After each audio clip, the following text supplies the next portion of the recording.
কত মানুষকে হত্যা করলেন। আল্লাহ বলছেন মান কাতালা নাফসান বিগাইরি নাফসিন আও ফাসাদিন ফিল আরদ ফাকান্নামা কাতালান নাস জামিয়া।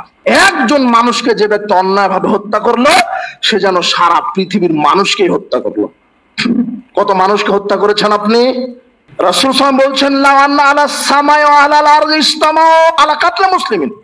সারা পৃথিবীর সব ফেরেশতা, সারা আকাশের সব ফেরেশতা, সারা পৃথিবীর সব মানুষ, ফেরেশতা কতখানি আছে? আরে বায়তুল মামুরে 2 রাকাত সালাত আদায় করে 70,000 ফেরেশতা করে বের হয়ে যায়, ওরা আর কিয়ামত পর্যন্ত সুযোগ পায় না। তাহলে কত ফেরেশতা আছে? হাজার হাজার লক্ষ কোটি ফেরেশতা। মানুষ কত আছে? সবাই মিলে যদি একজন মুসলমানকে হত্যা করে, কাকে? একজন। তাহলে আল্লাহ বলছেন লাকাব্বাহামুল্লাহু জামিআন আলা ওয়াজহিহিম ফিন্নার। সব ফেরেশতা এবং সব মুসলমানকে একজন ব্যক্তিকে হত্যা করার কারণে আমি আল্লাহ জাহান্নামে দিয়ে দিব। সবাই মিলে কয়জনকে হত্যা করেছে? একজন। আর তোমার নেতা একা 1,00,000 জন, 1,000 জনকে হত্যা করলো, তোমার নেতার কি হবে? বুঝতে পারোনি তুমি? আল্লাহ বলছেন যদি সব ফেরেশতা মিলে একজনকে হত্যা করে আর পৃথিবীবাসী মিলে যদি একজনকে হত্যা করে, সব ফেরেশতা এবং সব মানুষকে আমি আল্লাহ কোথায় দেব? খুনের পরিণাম কয়জন? একজন। আর তুমি মারলে কয়জন? নির্দেশদাতার নির্দেশে ও মেরেছে, ও যাবে, যে নির্দেশ দিয়েছে সেও যাবে, সমান অপরাধী।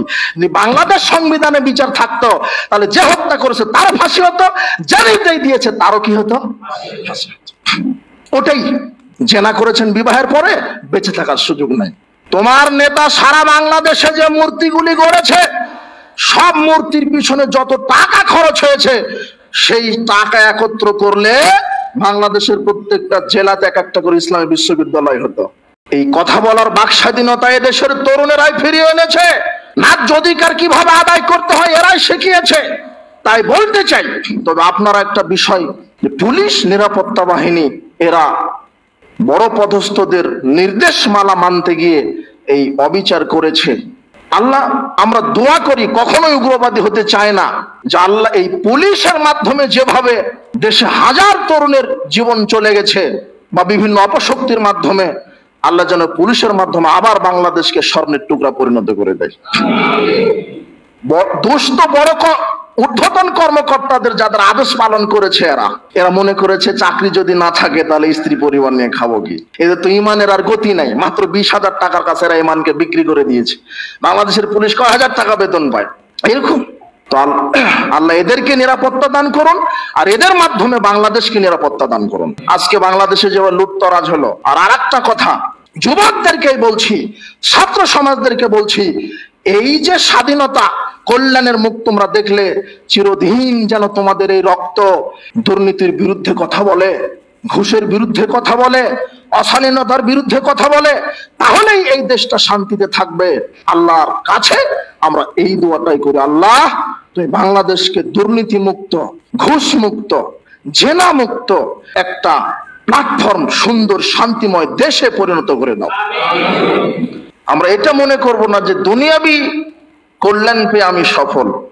যুব সমাজ, ছাত্র সমাজ, আমরা বলতে চাই তোমরা দুনিয়াতে যেমন সফলতার সাময়িক একটা মুখ দেখে আনন্দের আতিশয্যে অনেক কিছু করে ফেলছ, মনে করেন এটা তোমাদের চূড়ান্ত সফলতা।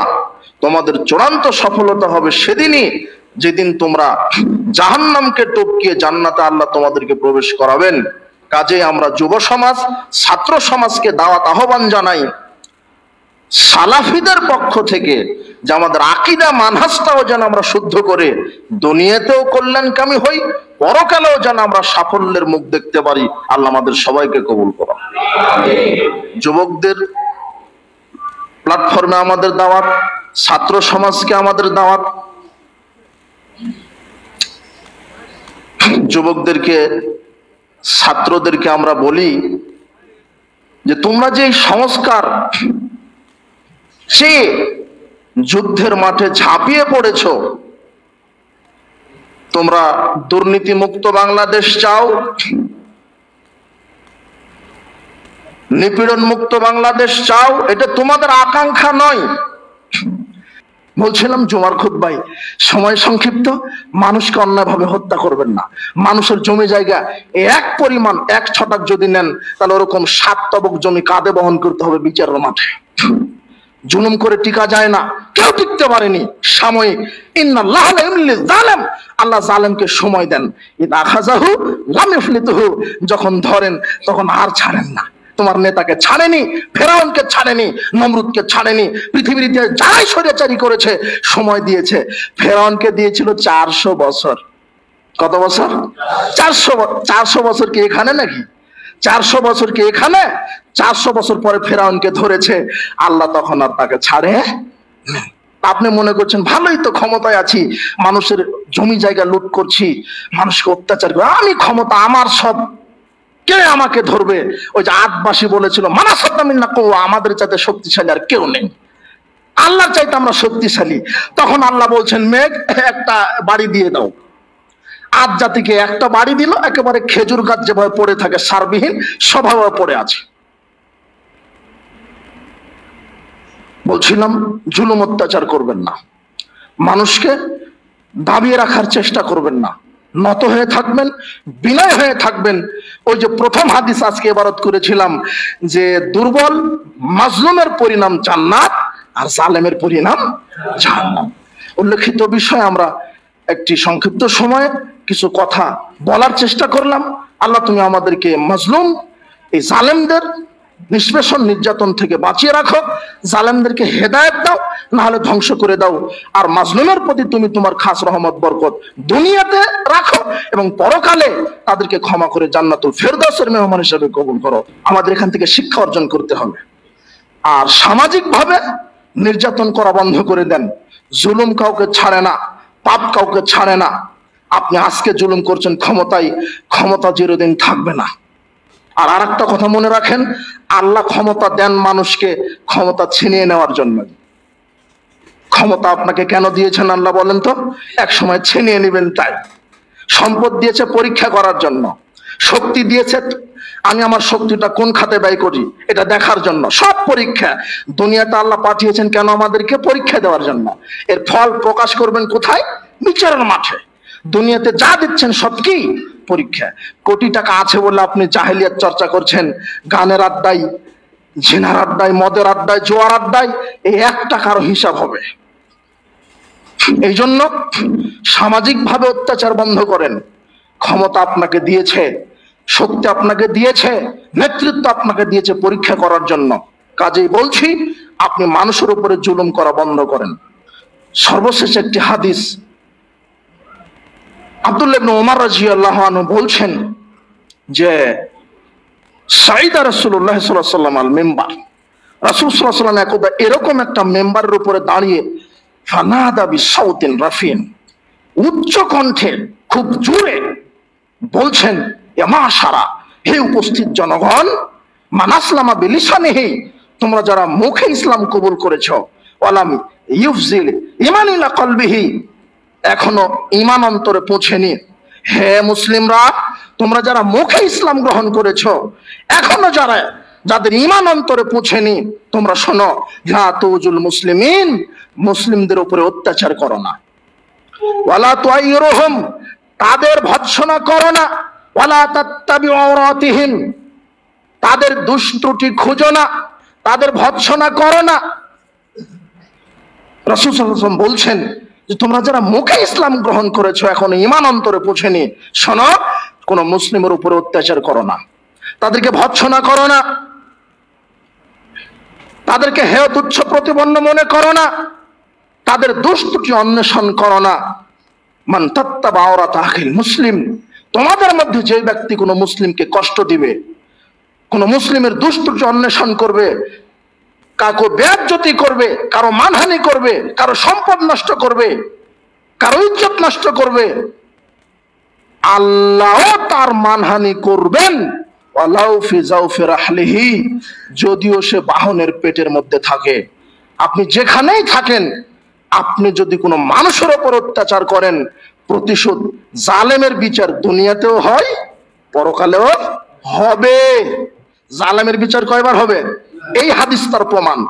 রাসূল সাল্লাল্লাহু আলাইহি ওয়াসাল্লাম বলছেন, শোনো যারা মুখে কালেমা পড়ে মুসলিম হয়েছো, টাকা থাকলেই হজ করা যায়, হজ করে এসে আপনি রাস্তায় বেড়া দিয়েছেন, জি না, ওটাও জুলুম। টাকা আছে তাই হজ করেছেন, কিন্তু দেশে এসে পাপ করা আপনি ঠিকই আছে, গীবত ঠিকই চলে, চায়ের দোকানে ঠিকই গীবত করেন, অন্যের দুষ্টুটি অন্বেষণ করেন, টাকা ছিল হজ করে এসেছেন। দুজন লোক আছে সালাত আদায় করেন কিন্তু আচরণ পশু প্রাণের মতো, জি না। মানুষকে অত্যাচার করে পৃথিবীতেও টিকা যাবে না, পরকালেও টিকা যাবে না। এই হাদিস তার প্রমাণ, মুসলিমের হাদিস, তিরমিজির হাদিস। এই হাদিসটা বলছে তুমি যদি কোনো মুসলিমের উপরে জুলুম করো তাহলে কি হবে, আল্লাহ তোমাকেও শাস্তি দিবেন, অপমানিত করবেন, যদিও তুমি বাহনের পেটে থাকো, উটের পেটের ভিতরেও থাকো, তাহলে দুনিয়াতেও লাঞ্ছিত, পরকালেও কি লাঞ্ছিত। আর জালেমদেরকে রাসূল সাল্লাল্লাহু আলাইহি ওয়াসাল্লাম সুপারিশ করবেন না। কাদেরকে সুপারিশ করবেন না? যারা জালেম, জুলুম থেকে বিরত থাকবেন, মানুষের দোষ অন্বেষণ করবেন না। রাসূল বলছেন কুন ইবাদাল্লাহি ইখওয়ানা, তোমরা সমাজে বসবাস করো পরস্পর ভাই হয়ে, আল্লাহর বান্দা হয়ে। এখন সমাজটা এমন হয়েছে যে মনে হয় যে শত্রু, এই দলীয় সংকীর্ণতা, সবাই মুসলিম অথচ আমি ওকে দেখতে পারি না, ওর প্রতি আমার বিদ্বেষ, ওর প্রতি আমার শত্রুতা, এটা মুসলিমদের আদর্শ নয়। আল মুসলিম আখুল মুসলিম, রাসূল সাল্লাল্লাহু আলাইহি ওয়াসাল্লাম বলছেন এক মুসলিম আর এক মুসলিমের কি ভাই। লা ইয়াজলিমুহু, কাজে তার উপর অত্যাচার করো না, ওয়ালা ইয়াখজুলুহু, তাকে লজ্জিত করো না, ওয়ালা ইয়াহকিরুহু, তাকে লাঞ্ছনা করো না, হেয় প্রতিপন্ন মনে করো না। আর তাকওয়া হাহুনা, তাকওয়া কোথায় থাকে? ঐশ্বরিনা সাদরি সালাসা মাররাত, রাসূল সাল্লাল্লাহু আলাইহি ওয়াসাল্লাম এই বক্ষে দেখে দিলে এখানে তাকওয়া থাকে। মানুষের খারাপ হওয়ার জন্য এতটুকুন যথেষ্ট, মানুষ মানুষকে অত্যাচার করবে, মানুষ মানুষের উপর নির্যাতন করবে, মানুষ মানুষকে হেয় তুচ্ছ মনে করবে, পুলিশ হোক, র্যাব হোক, আর্মি হোক, বিডিআর হোক, সচিব হোক, এমপি হোক, মন্ত্রী হোক, ঝাড়ুদার হোক, মুচি হোক, মেথা হোক, হিন্দু হোক, বৌদ্ধ হোক, খ্রিস্টান হোক, সবাই আদমের সন্তান, সবাই আমার ভাই। আমি কাউকে কারো উপর নির্যাতন করতে অন্যায় ভাবে পারি না।